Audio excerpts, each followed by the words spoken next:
Ukraine में लगातार 5वें दिन भी लड़ाई जारी है। इन सबके बीच बातचीत का भी एक विंडो खुला है। भारतीयों की अपनी परेशानी है, उन्हें लाने के लिए ऑपरेशन गंगा शुरू किया गया है।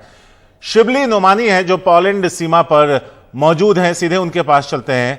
शिबली, वहां की अगर हम हालात की बात करें, पोलैंड सीमा की, जहां से आज सुबह हमने एक छात्र से जब बात की थी तो उसने कहा था कि वहां किसी तरह का असिस्टेंस नहीं मिला, तो वो वापस उसी जगह अपने हॉस्टल पहुंच गए।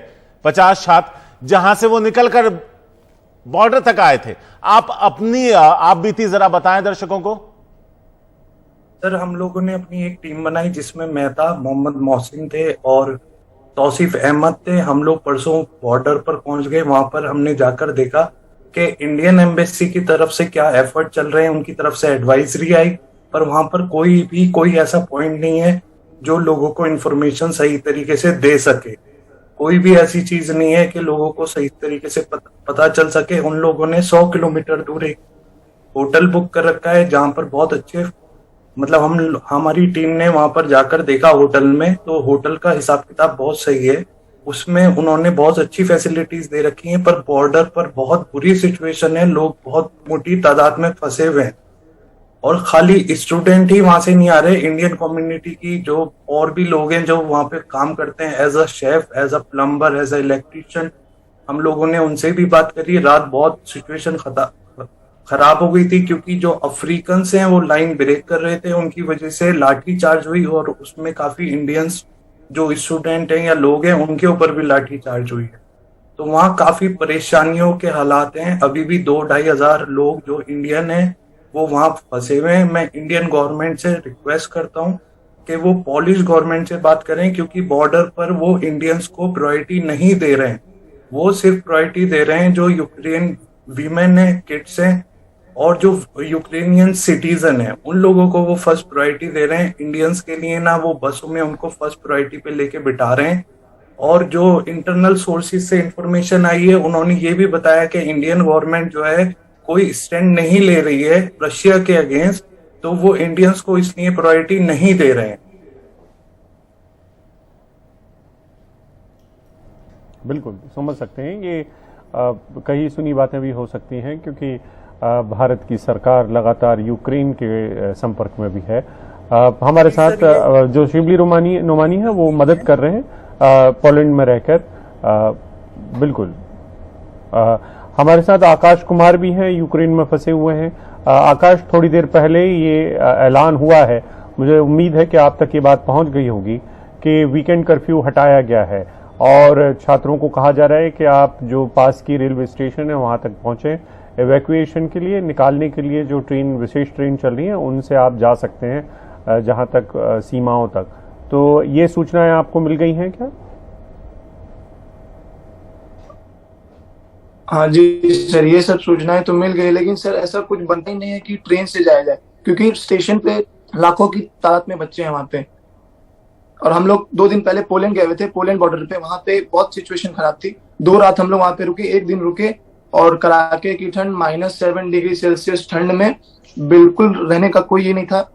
रोड पे सो रहे थे, रोड पे रह रहे थे, किसी इंडियंस को जाने नहीं दे रहे थे। बाकी और लोग जा रहे थे, यूक्रेनियन हो गए, अफगानिस्तान वाले हो गए, पाकिस्तान वाले हो गए, नाइजीरियन हो गए, इन लोग को जाने का कोई ये नहीं था। ये लोग आराम से जा रहे थे, लेकिन इंडियंस को वो लोग छोड़ ही नहीं रहे थे वहां से।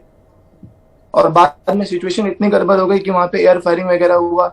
1-2 बार बंदूक तान दिया गया हमारे पे और बंदूक की नोक पे हमें वहां पे बिठाए हुए थे। तो आकाश, आप ये कह रहे हैं कि आप भी उसी बॉर्डर से वापस वहीं आ गए जहां से निकलकर बॉर्डर गए थे? हाँ, क्योंकि ये 40 किलोमीटर चल के हम लोग गए थे, वहां पे हम लोग को निकाला नहीं गया, इवैक्यूएट नहीं किया गया। 2 दिन वहीं पे रहे, फिर वापस 11 किलोमीटर चल के शेल्टर में गए, बॉम्ब शेल्टर में। काफी सिचुएशन वहां की खराब थी। फिर वहां के बाद हम लोग भी वापस, अब 2 दिन कुछ खाए पिए नहीं थे, तो वापस हॉस्टल आना ज्यादा सेफ लग रहा था हमें।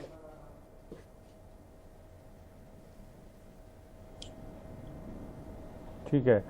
शिबली नोमानी, आपसे समझना चाहते हैं कि वहां पर अभी जो भारतीय हैं उनको कहाँ ठहराया जाता है? कुछ भारतीय पहुंचे होंगे जहां पर आप हैं, जो आप मदद कर रहे हैं। तो पोलैंड की बॉर्डर से पहुंच के उनके पास क्या क्या विकल्प हैं, वो लोग कैसे जा रहे हैं? सर, पोलैंड के जो यूक्रेन बॉर्डर है उसके बाद वहां पर कोई एक इंडियन एम्बेसी को एक पॉइंट बनाना चाहिए। वहां पर कोई पॉइंट नहीं बना हुआ है। वहां से 100 किलोमीटर वहां ट्रेवल करना पड़ रहा है। वहां पर एक होटल है, होटल के अंदर काफी अच्छे इंतजाम हैं, रुकने का काफी अच्छा स्पेस है। और वहां पर अभी कम से कम 60 या 70 स्टूडेंट ओनली जो एमबीबीएस के हैं वो पहुंच चुके हैं। और वो वेट कर रहे हैं कि 200-250 स्टूडेंट की कैपेसिटी है जो उस होटल की है, कि 250 स्टूडेंट पूरे हो जाएं तो अवेलेबल फ्लाइट उनको फिर कराई जाए और फिर उनको इंडिया सेफ उतारा जाए। तो जो बॉर्डर की सिचुएशन है वो अभी बहुत ज्यादा खराब है। पोलैंड की तरफ जो इमिग्रेशन हो रहा है उस पे कोई भी प्रायोरिटी नहीं है इंडियंस को। वो 3 दिन से लाइन में खड़े हुए हैं। यूक्रेन बॉर्डर की तरफ जो है वहां पर खाने की कोई फैसिलिटीज नहीं है। वो पोलैंड में एंट्री लेते ही जो पोलिश गवर्नमेंट है और पोलिश लोग हैं वो काफी सपोर्ट कर रहे हैं। वो सारी कम्युनिटी को सपोर्ट कर रहे हैं। ऐसा नहीं है वो सिर्फ यूक्रेन को सपोर्ट कर रहे हैं।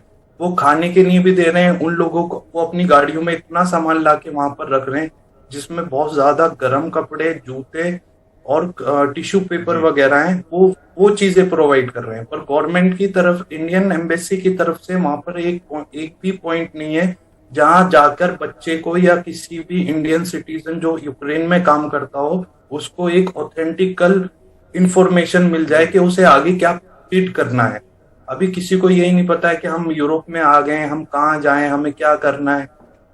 जिनको वो मिल जाते हैं वो उनको लेके उनको होटल ले जाते हैं और वहां रोक देते हैं। वहां पे -7 -6 डिग्री चला। हम लोगों ने पूरी रात, हमारी टीम ने वहां पे बिताई। वहां लोगों से खड़ा नहीं हो जा रहा है। फिर ऊपर से क्या हुआ है, अफ्रीकन जो रात उन्होंने लड़ाई करी है उससे इंडियनों के ऊपर लाठी चार्ज हुई है। सारे स्टूडेंटों को बहुत परेशानी आई।